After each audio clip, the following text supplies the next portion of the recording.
could be the thing that brightens up the past days. Now get dressed. Jeff's mother walked out of the room and downstairs to get ready herself. He fought himself to get up. He picked out a random shirt and a pair of jeans and walked downstairs. He saw his mother and father all dressed up. His mother in a dress and his father in a suit.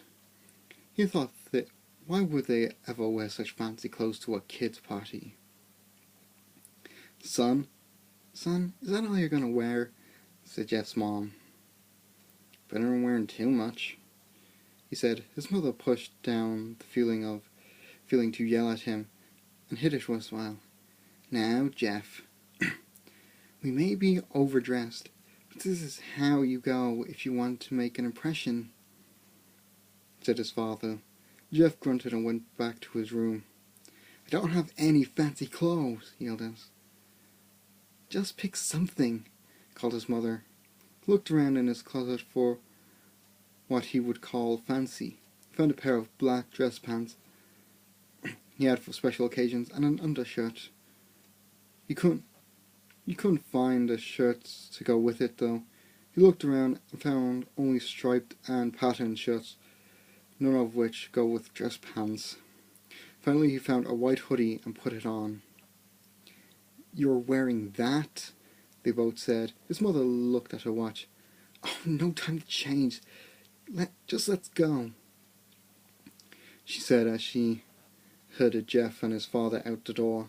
They crossed the street over to Barbara and Billy's house. They knocked on the door, and it appeared that Barbara, just like his parents, way overdressed as they walked inside. All Jeff could see were adults, no kids. The kids are out in the yard, Jeff. Jeff, how about you go and meet some of them, said Barbara. Jeff walked outside to a rod full of kids who were running around in weird cowboy costumes and shooting each other with plastic guns. He might as well be standing in a Toys R Us. Suddenly, a kid came up to him and handed him a toy. Hey, wanna play? He said. No, kid. I'm way too old for this stuff. The kid looked at him with that weird puppy dog face. Please, said the kid. Fine, said Jeff. He put down the hand and started to pretend shoot the kids. At first he thought it was totally ridiculous, but then he started to actually have fun. It might not have been super cool, but it was the first time he had done something that took his mind off Lou. So he played with the kids for a while, until he heard a noise, a weird rolling noise. Then it hit him. Randy, Troy, and Keith all jumped over the fence on their skateboards. Jeff dropped the fake gun and ripped off the hat. Randy looked at Jeff with a burning hatred. Hello, Jeff, is it? He said. We have some unfinished business. Jeff saw his bruised nose. I think we're even. I beat the crap out of you, and you get my brother sent to Judy. Randy got an angry look on his eyes. Oh no. I don't get even. I go for winning. You may have kicked our asses that one day, but not today. As he said that, Randy rushed at Jeff. They both fell on the ground. Randy punched Jeff in the nose, and Jeff grabbed him by the ears and headbutted him. Jeff pushed Randy off of him, and both rose to their feet. Kids were screaming and parents were running out of the house. Troy and Keith both pulled guns out of their pockets. No one interrupts, or guts will fly, they said.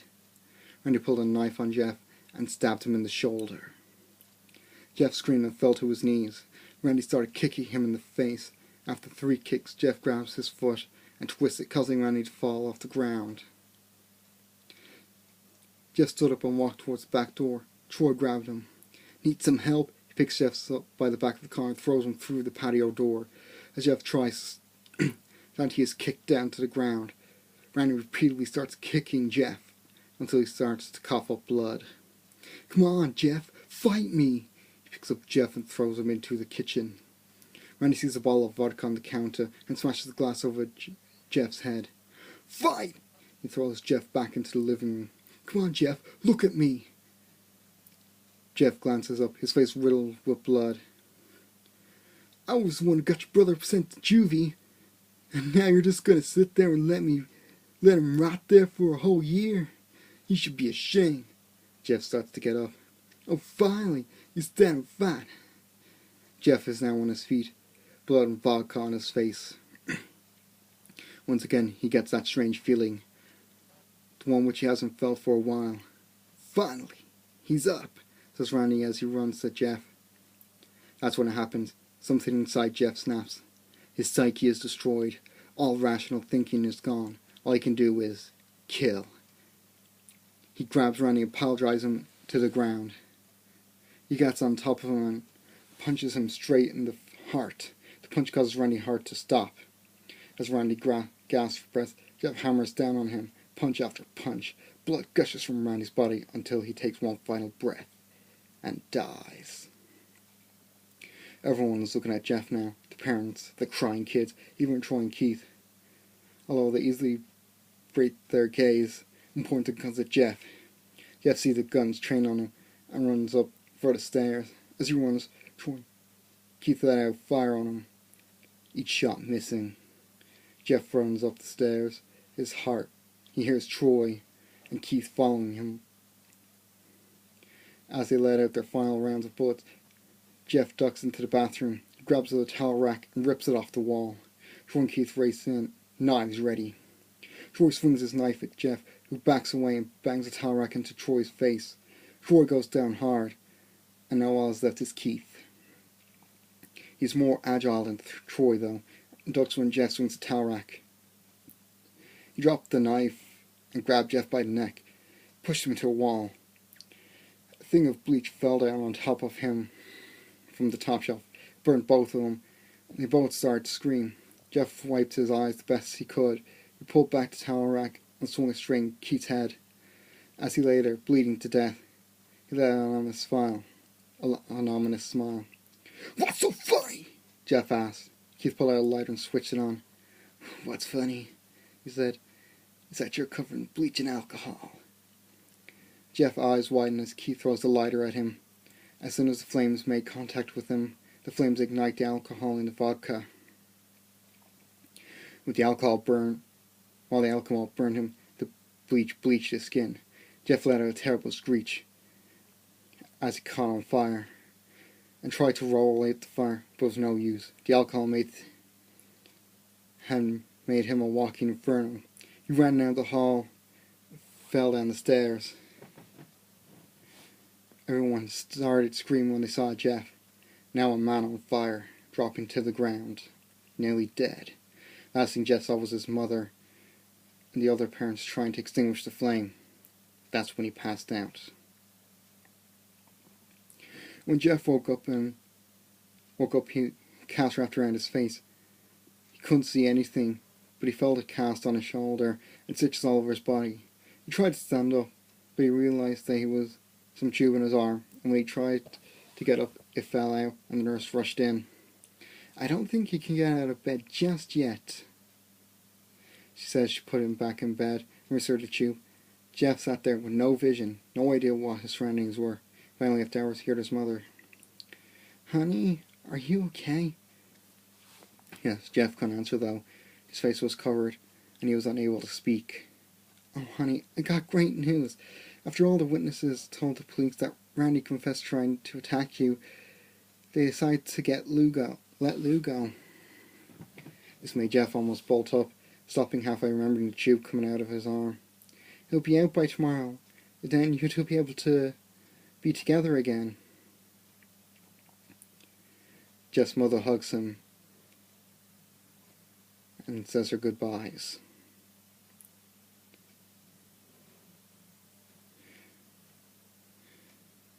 After a few weeks, the bandages are removed. "Let's hope for the best," said the doctor. He quickly pulls the cloth, letting the rest fall from Jeff's face. Jeff's mother screams at the sight of his face, just staring awestruck.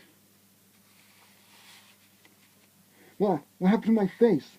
Jeff said. He rushed out of the bed and ran to the bathroom. He looked in the mirror and saw what caused his distress. His face. It It was horrible. His lips burnt a deep shade of red. His face turned a pure white colour, and his hair changed from brown to black. He slowly put his hand to his face. It had a sort of leathery feel to it now. He looked back into Stanley in the mirror, then back to the mirror. Jeff, said Lou, it's not that bad. Not bad, said Jeff. It's perfect. His family were equally surprised. Jeff started laughing uncontrollably. His parents noticed this. Dad's left eye and hand were twitching. Jeff, are you okay? Okay. I've never felt more happy. Look at me. This face goes perfectly with me. He couldn't stop laughing. He stroked his face, feeling it, looking in the mirror. What caused this? Well, you may recall that when Jeff was fighting Randy, something in his mind, his sanity, snapped. Now he was left a crazy killing machine that his parents didn't know.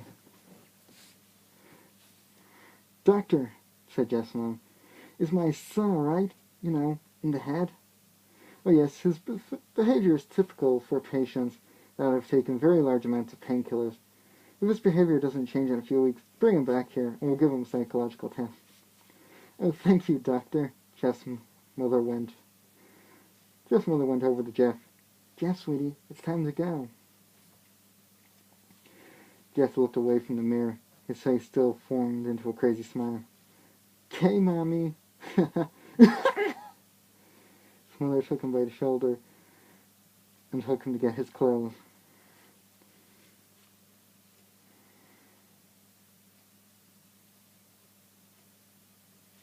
Later that night, Jeff's mother woke to a sound coming from the bathroom. It sounded as if someone was crying. She slowly walked over to see what it was. When she looked into the bathroom, she saw a horrendous sight. Jeff had taken a knife and carved a smile into his cheeks. Jeff, what are you doing? Jeff looked at his mother. You couldn't keep smiling, Mommy. It hurt after a while. Now, you can smile forever.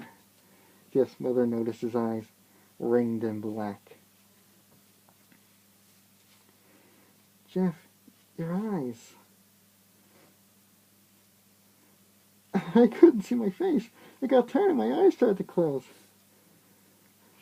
I burned out my eyelids so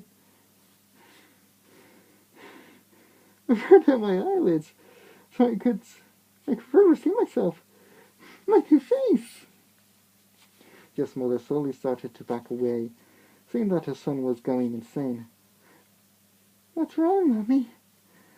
Aren't I beautiful? Yes, son. Yes, you are. Let me go get Daddy, so he can see your face. She went to the room and shook Jeff's dad from his sleep. Honey, get the gun, She stopped when she saw Jeff in the doorway, holding a knife.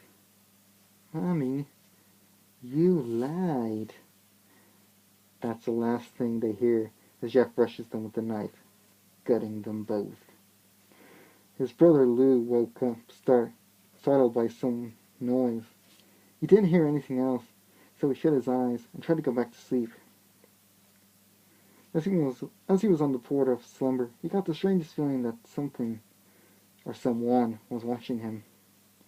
He looked up before Jeff's hand covered his mouth. He slowly raised the knife to plunge into Lou. Lou thrashed there, here and there, trying to escape Jeff's grip. Shh, Jeff said. Go to sleep.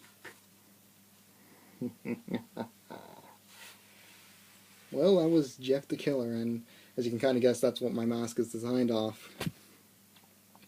And if you want to see what the actual image of Jeff looks like, well, look no further than here. That's his actual image. So, again, I'm going to be doing this for most of the month, so or the next couple of weeks anyway. So